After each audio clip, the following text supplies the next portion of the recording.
नमस्कार। हमारा देश और पूरा विश्व आज कोविड-19 की चुनौती का सामना कर रहा है। कोविड-19 अभी खत्म नहीं हुआ है। ऐसे में हमारा फर्ज है कि हम सतर्क रहें। इसलिए जब तक दवाई नहीं तब तक कोई ढिलाई नहीं। कोरोना से बचाव के लिए जरूरी है नियमित रूप से हाथ धोना, मास्क पहनना और आपस में उचित दूरी बनाए रखना। याद रखिए, 2 गज दूरी मास्क है जरूरी। खांसी, बुखार या सांस लेने में कठिनाई होने पर हेल्पलाइन नंबर 1075 पर संपर्क करें। नमो नमः। अहम संदीप कुमार मिश्रः, शासकीय उच्चतर माध्यमिक विद्यालय कथवार, जिला सीधी, मध्य प्रदेश। अद्य वयं सेमुषी संस्कृत कक्षा 9 इत्यस्य 10मः पाठः जटायोः शौर्यम् इति पाठं पठामः। जटायोः शौर्यम् इत्यस्य अर्थः जटायोः पराक्रमः, जटायु का पराक्रम। तो जटायु के पराक्रम से यह पाठ किस प्रकार से संबंधित है, आइए हम इस पाठ को पढ़ेंगे। सबसे पहले पाठ की प्रस्तावना को पढ़ेंगे। प्रस्तावना से हम पाठ के बारे में समझ जाएंगे कि पाठ किस अर्थ में है, क्या लिखा है। प्रस्तुतोयम पाठ्यांशः, प्रस्तुत यह पाठ्यांश महर्षि वाल्मीकि विरचितम, महर्षि वाल्मीकि के द्वारा रचित रामायणम इत्यस्य ग्रंथस्य, महर्षि वाल्मीकि ने एक ग्रंथ लिखा रामायण, और उस ग्रंथ के अरण्यकांडात् समुद्धृतोस्ति, अरण्यकांड से समुद्धृत किया गया है, उद्धृत किया गया है। प्रस्तुत यह जो पाठ्यांश है, यह पाठ्यांश यानी यह जो पाठ है, यह पाठ महर्षि वाल्मीकि के द्वारा रचित रामायण नाम का जो ग्रंथ है, उस ग्रंथ के अरण्य कांडात, रामायण में 7 कांड हैं, उन कांडों में से एक कांड है अरण्य कांड, अरण्य कांड से उद्धृत किया गया है। अत्र जटायु रावणयोः युद्धस्य वर्णनम अस्ति। इस पाठ में जटायु और रावण के युद्ध का वर्णन है। पक्षीराज जटायु, पक्षियों के राजा जटायु, पंचवटी कानने, यहाँ पश्च लिखा है, ये पंचवटी कानने, पंचवटी नाम के जंगल में विलपन्त्याः सीतायाः करुणक्रंदनम श्रुत्वा, विलाप करती हुई सीता के करुण क्रंदन को, करुण स्वर को श्रुत्वा यानी सुनकर, तत्र गच्छति, वहाँ जाते हैं।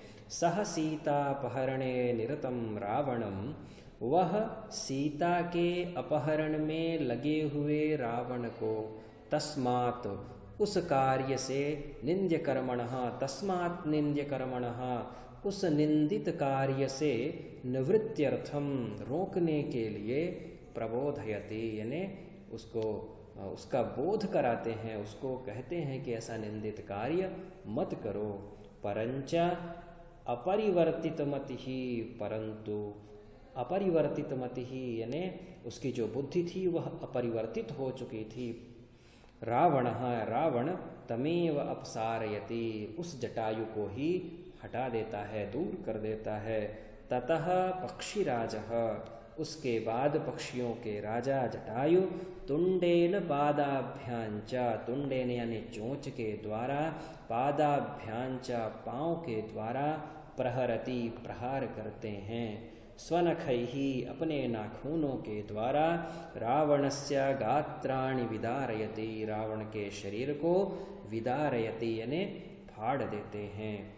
एवंच इस प्रकार से, बहुविधाक्रमणेन, बहुत प्रकार से आक्रमण के द्वारा, रावण भग्न धन्वा यानी उसकी जो धनुष है वह धनुष टूट जाती है, यानी टूटी हुई धनुष के द्वारा, हत सारथि ही, मरे हुए सारथी के साथ, हतास्वः मरे हुए अश्व के साथ, व्रणी विरथश्च संजातः, व्रणी हो जाता है, उसके शरीर में चोट रहती है, और विरथश्च संजातः, रथ से विहीन हो जाता है।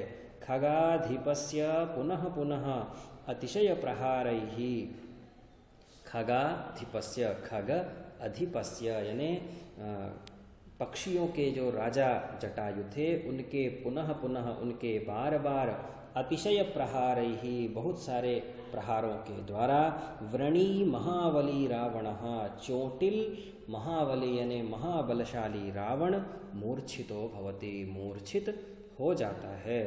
तो आइए इसके बाद हम पाठ में आए हुए श्लोकों का अध्ययन करेंगे, श्लोकों को पढ़ेंगे। ये श्लोक वाल्मीकि रामायण के श्लोक हैं और इन श्लोकों का हम अच्छे से अध्ययन करेंगे।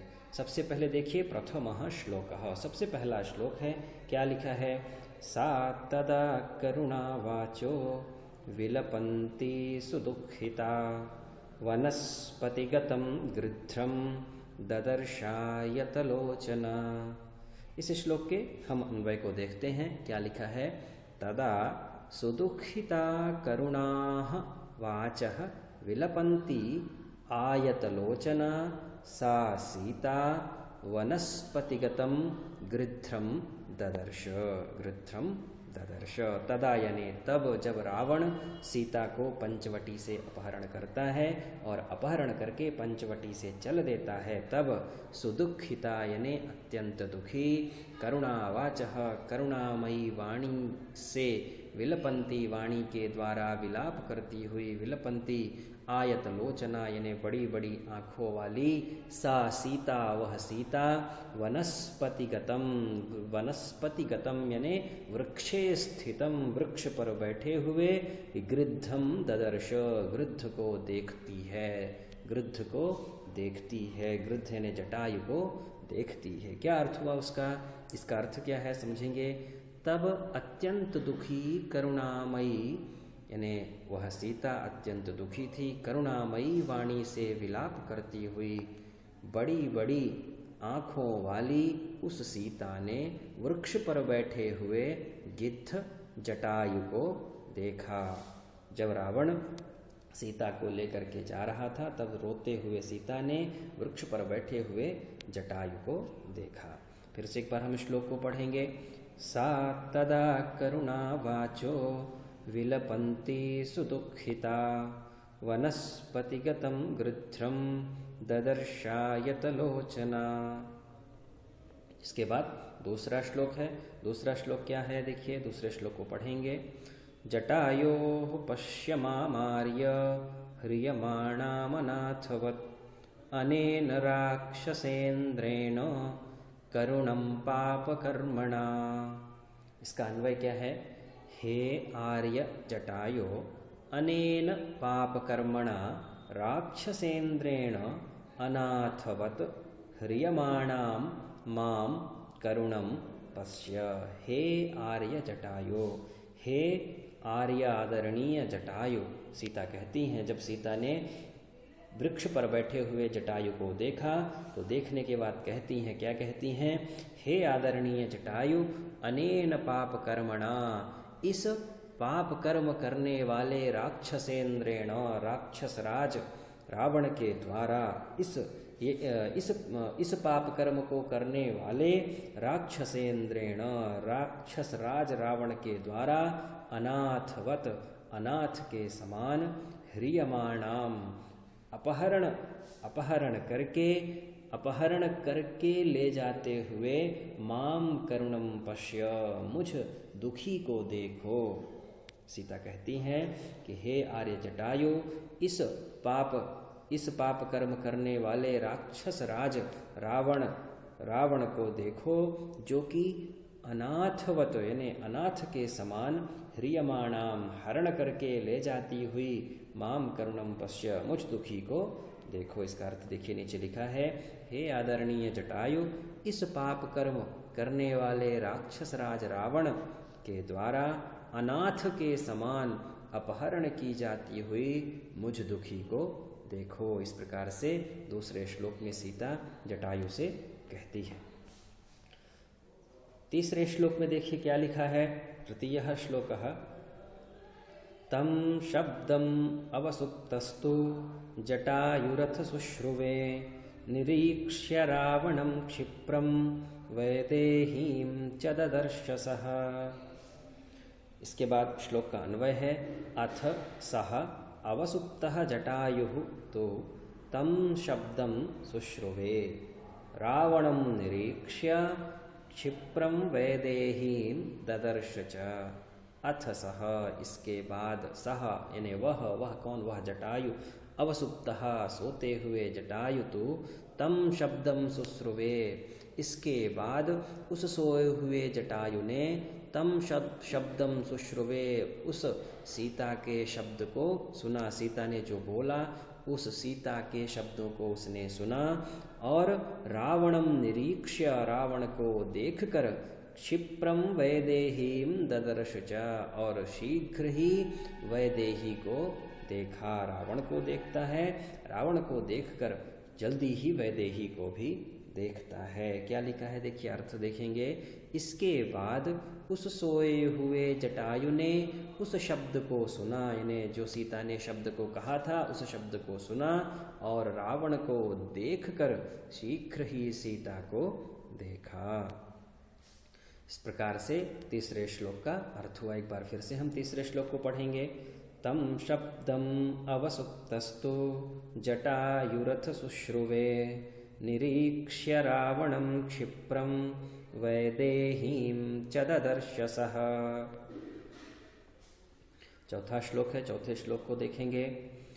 ततः पर्वतशृङ्गाभस्तीक्ष्णतुण्डः खगोत्तमः, वनस्पतिगतः श्रीमान् व्याजहार शुभांगिरम्।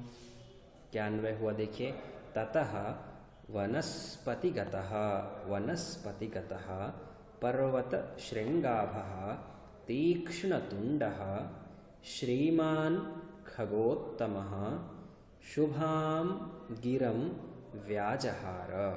ततः, इसके पश्चात, वनस्पतिगतः, वृक्ष पर स्थित, वनस्पतिगतः, वृक्ष पर स्थित, वृक्ष में बैठा हुआ, पर्वत शृंगाभः, पर्वत की चोटियों के समान शोभायमान, पर्वत श्रृंग आभः, पर्वत के शिखर के समान शोभायमान, तीक्ष्णतुण्डः, तीक्ष्णतुण्डः, तुण्डः यानी जो चोंच है वह कैसी है, तीक्ष्ण है, पैनी है, पैनी चोंच वाले, श्रीमान खगोत्तमः, श्रीमान खगोत्तमः, खगों में श्रेष्ठ, खगों में उत्तम, शुभां गिरं व्याजहार, शुभ वाणी को बोलते हैं, शुभ वाणी में कहा, सुंदर वाणी में कहा। क्या अर्थ है देखिए, इसका अर्थ समझेंगे। इसके पश्चात वृक्ष पर स्थित पर्वत के शिखर के समान शोभा वाले, तीक्ष्ण चोंच वाले पक्षियों में श्रेष्ठ जटायु ने सुंदर वाणी में कहा, जटायु ने सुंदर वाणी में कहा। चौथे श्लोक को एक बार फिर पढ़ेंगे। क्या लिखा है। ततः पर्वत शृंगाभस्तीक्ष्णतुण्डः खगोत्तमः, वनस्पतिगतः श्रीमान् व्याजहार शुभांगिरम्। इसके बाद पांचवें श्लोक का हम अध्ययन करेंगे। क्या लिखा है देखिए। निवर्तय मतिं नीचां परदाराभिमर्शनात्, न तत्समाचरेद्धीरो यत्परोस्य विगर्हयेत्। अन्वय है इस श्लोक का, अन्वय पढ़ेंगे। क्या लिखा है। राहे रावण, नीचां मतिं परदाराभिमर्शनात् निवर्तय, धीरः तत् न समाचरेत, यत् अस्य परः विगर्हयेत। अर्थ क्या है इसका देखिए। हे रावण, अरे रावण, नीचां मतिम, नीच बुद्धि को, परदाराभिमर्शनात्, दूसरे की स्त्री के स्पर्श से, निवर्तय, रोको। जब जटायु देखता है कि रावण सीता का अपहरण कर रहा है तो जटायु सुंदर वाणी में, शुभ वाणी में बोलता है, अच्छी बात बोलता है। क्या कहता है। हे रावण, नीचां मतिम यानी नीच बुद्धि को, परदाराभिमर्शना तो दूसरे के स्त्री के स्पर्श से, निवर्तय स्पर्श से रोको, धीरः तत् न समाचरेत, न समाचरेत, धीरः धैर्यवान, बुद्धिमान, जो बुद्धिमान पुरुष होता है, बुद्धिमान व्यक्ति होता है, धैर्यवान व्यक्ति होता है, तत् न समाचरेत, वह ऐसा आचरण नहीं करता, यत् अस्य परः विगर्हयेत, ऐसा आचरण नहीं करता जिससे अस्य परः, जिससे अस्य परः यानी दूसरे लोग, विगर्हयेत जिससे इसकी दूसरे लोग निंदा करें, विगर्हयेत अपशब्द बोलें, इस प्रकार से कार्य धैर्यवान व्यक्ति नहीं करता है, बुद्धिमान व्यक्ति नहीं करता है। नीचे देखिए अर्थ लिखा है, हे रावण, नीच बुद्धि को पराई स्त्री के स्पर्श से रोको निवर्तय। क्योंकि बुद्धिमान मनुष्य को वह आचरण नहीं करना चाहिए जिससे इसकी दूसरी लोग निंदा करें। इस प्रकार से जटायु रावण को समझाते हैं। एक बार फिर से हम 5वें श्लोक को पढ़ेंगे। निवर्तय मतिम नीचाम परदाराभिमर्शनात् न तत्समाचरेत् धीरो यत्परोस्य विगर्हयेत्। इसके बाद 6वें श्लोक को पढ़ेंगे। 6वें श्लोक में क्या लिखा है देखिए। वृद्धोऽहं त्वं युवा धन्वी सरथः कवचीशरी न चाप्यादाय कुशली वैदेहीं मे गमिष्यसि। अन्वयः, अन्वय क्या है। अहम जटायुः वृद्धः वृद्धोऽहं, क्या लिखा है देखिए। अहम यानी मैं, वृद्ध जटायुः मैं जटायु, वृद्धः वृद्धः यानी वृद्ध हूँ। त्वं तु सरथः कवची शरी युवा अपि च मे जीवतः वैदेहीम् आदाय कुशली न गमिष्यसि। अहम जटायुः मैं जटायु, वृद्धः यानी मैं जटायु वृद्ध हूँ, मैं वृद्ध हूँ।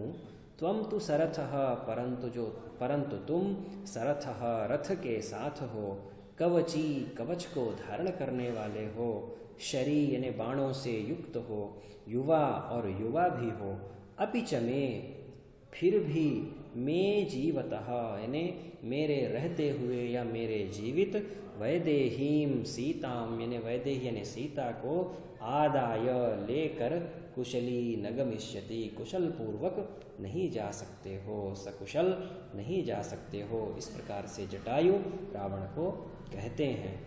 फिर से इसका अर्थ देखिए, नीचे लिखा है। हे रावण, मैं जटायु बूढ़ा हूँ, मैं जटायु वृद्ध हो गया हूँ, और तुम रथ के साथ कवच धारण किए हुए, बाणों को लिए हुए हो और जवान भी हो, फिर भी मेरे जीवित रहते तुम सीता को लेकर सकुशल नहीं जा सकते हो।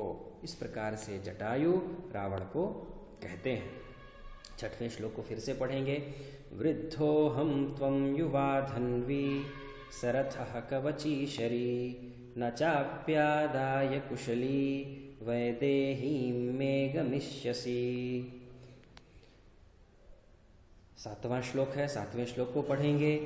तस्य तीक्ष्णनखाभ्यां तु चरणाभ्यां महाबलः चकार बहुधा गात्रे व्रणान् पतगसत्तमः। अन्वयः, अन्वय क्या है। महाबलः पतगसत्तमः जटायुः तु तीक्ष्णनखाभ्यां चरणाभ्यां तस्य गात्रे बहुधा व्रणान् चकार। क्या अर्थ हुआ। महाबलः महान बलशाली, पतग सत्तमः पक्षियों में श्रेष्ठ, जटायु तो तीक्ष्ण नखाभ्याम जटायु ने तीक्ष्ण नाखूनों से, पैने नाखूनों से, चरणाभ्याम पंजों से, तस्य गात्रे उसके शरीर में, उस रावण के शरीर में, बहुधा व्रणान चकार बहुत सारे घावों को कर दिया। जब रावण नहीं माना तब जटायु ने अपने तीक्ष्ण चोंच से, पैनी चोंच से और पंजों से रावण के शरीर में बहुत सारे घावों को कर दिया। अर्थ क्या है। महान बलशाली पक्षियों में श्रेष्ठ जटायु ने तीक्ष्ण नाखूनों वाले पंजों से उस रावण के शरीर पर बहुत से घावों को कर दिया। 7वें श्लोक को हम फिर से पढ़ेंगे। क्या लिखा है। तस्य तीक्ष्ण नखाभ्यां तु चरणाभ्यां महाबलः चकार बहुधा गात्रे व्रणान् पतगसत्तमः। 8वें श्लोक को पढ़ेंगे। 8वें श्लोक में क्या लिखा है? तोस्य शशरम चापम मुक्तामणिविभूषितं चरणाभ्यां महातेजा बभञ्जास्य महद्धनुः। अन्वयः, अन्वय क्या है? ततः महातेजाः महद्धनुः जटायुः अस्य रावणस्य मुक्तामणिविभूषितं सशरं चापं चरणाभ्यां बभञ्ज। ततः उसके बाद महातेजाः महान तेजस्वी महद्धनुः महद्धनुः महद्धनुः महद्धनुः क्या अर्थ हुआ देखिए। महान चोंच वाले यानी बड़ी चोंच वाले जटायु ने अस्य रावणस्य इस रावण के मुक्तामणि विभूषितम मोतियों और मणियों से विभूषित, इस रावण के मोतियों और मणियों से विभूषित सशरम यानी बाणों के साथ धनुष को भी चरणाभ्याम अपने पंजों से बभंज यानी तोड़ दिया। ततः उसके बाद महान तेजस्वी बड़ी चोंच वाले जटायु ने इस रावण के मोतियों और मणियों से विभूषित सशरम यानी बाणों के साथ धनुष को भी अपने पंजों से तोड़ दिया। क्या अर्थ है देखिए। उसके बाद महान तेजस्वी बड़ी चोंच वाले जटायु ने अपने पंजों से इस रावण के मोतियों और मणियों से सुसज्जित बाणों से युक्त धनुष को तोड़ दिया। एक बार फिर से हम 8वें श्लोक को पढ़ेंगे। तोस्य शशरम चापम मुक्तामणिविभूषितं चरणाभ्यां महातेजा बभञ्जास्य महद्धनुः। इसके बाद 9वां श्लोक है। 9वें श्लोक को पढ़ेंगे। क्या लिखा है देखिए। सभग्न धन्वा विरथो हताश्वो हतसारथिः तलेनाभिजघानाशु जटायुं क्रोधमूर्छितः। अन्वयः, अन्वय क्या है। सः भग्नधन्वा हताश्वः हतसारथिः विरथः क्रोधमूर्छितः रावणः आशुतलेन जटायुं अभिजघान। क्या लिखा है। सह भग्न धन्वा यानी वह भग्न धन्वा टूटे हुए धनुष वाले, हतास्वः मरे हुए घोड़ों वाले, हत सारथि ही मरे हुए सारथी वाले, विरथः रथ से विहीन, क्रोध मूर्छितः रावणः क्रोध से मूर्छित रावण, क्रोध से व्याकुल रावण, आशु आशु यानी जलती ही, तले न तलवार से जटायुम अभिजघान जटायु को मार दिया। अर्थ क्या है इसका एक बार हम देखेंगे। उस टूटे हुए धनुष वाले, रथ से विहीन, मारे गए घोड़ों वाले, मारे गए सारथी वाले, क्रोध से व्याकुल रावण ने शीघ्र ही तलवार की मूठ से जटायु को मार दिया। फिर से हम श्लोक को पढ़ेंगे।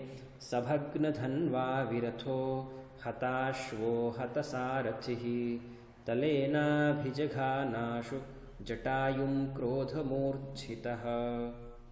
इसके बाद हम 10वें श्लोक को पढ़ेंगे। क्या लिखा है। जटायुस्तं अतिक्रम्य तुण्डेनास्य खगाधिपः वामबाहोन्दश तदा व्यपाहरतरिन्दमः। इसका अर्थ क्या है। अन्वयः, अन्वय लिखा है देखिए। अरिन्दमः शत्रुओं को नष्ट करने वाले, शत्रुओं को नष्ट करने वाले, खगाधिपः पक्षियों के राजा जटायु, तदा तुण्डेन उस समय, तुंड से अपनी चोंच से, तम अतिक्रम्य उस पर आक्रमण करके, अस्य यानी इस रावण के, 10 वाम बाहून व्यपाहरत उसकी 10 भुजाओं को उखाड़ दिया। रावण की जो वाम 10 भुजाएं थी, बाईं जो 10 भुजाएं थी, उन 10 भुजाओं को उखाड़ दिया। क्या लिखा है इसका अर्थ समझेंगे। शत्रुओं को नष्ट करने वाले अरिंदमः, अरिंदमः का अर्थ होता है शत्रुओं को नष्ट करने वाले, पक्षियों के राजा खगाधिपः अर्थात पक्षियों के राजा जटायु ने तब अपनी चोंच से उस पर आक्रमण करके इसकी बाईं ओर की 10 भुजाओं को उखाड़ दिया। इस प्रकार से जटायु भी वीर गति को प्राप्त कर लेते हैं और सीता का अपहरण भी होता है।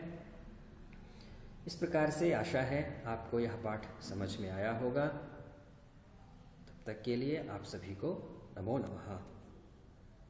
किशोर अवस्था संबंधित समस्याओं के परामर्श हेतु समर्पित उमंग किशोर हेल्पलाइन के टोल फ्री नंबर 144225 पर संपर्क करें।